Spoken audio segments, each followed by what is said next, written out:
We're joined now in Toronto by Karen Wood. She's Senior Associate of Solstice Public Affairs. So women, vitally important when it comes to China's economy.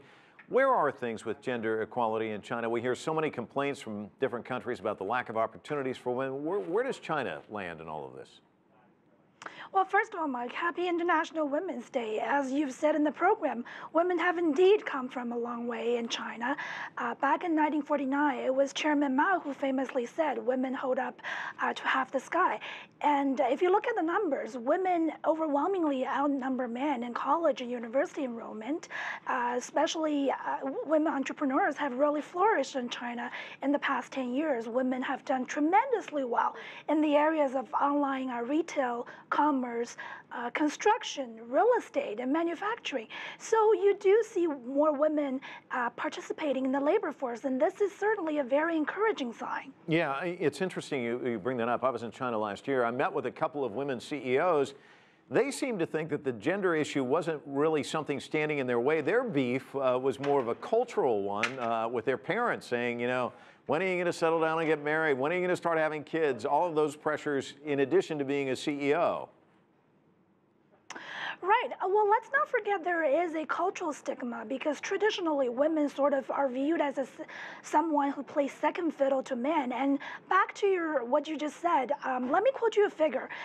There are 88 self-made female billionaires in the world, and out of which 56 are Chinese women. So these are very encouraging numbers. But we have to realize that in the cultural, especially in the business culture in China, there is a sense of misogyny, sexism, and discrimination among female managers, and especially mid to top tier executive directors. And that is why the global Me Too and Time's Up movements are resonating very well with Chinese women.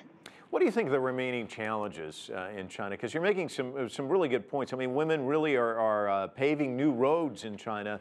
But what are some of the challenges still standing in the way? So I think women have made tremendous stride in terms of economic growth, creating jobs, contributing to the overall prosperity of the country.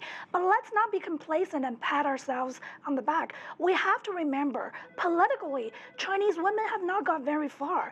If you look at the stats, out of 2,000 delegates in the 19th Chinese Congress, only 25% of which are women. And let's just not forget the fact that no Chinese women have been elected president, and there are currently no Chinese women in the standing committee. So I do think economically we've done well, but politically we have to encourage more women to get involved in their community, make a difference in politics, and make politics more accessible to Chinese women. Well, maybe they're out there listening to you right now and they'll heed your call. I certainly hope so. Karen Woods, thanks so much for joining us, and the same sentiments to you too. I hope you enjoy the day.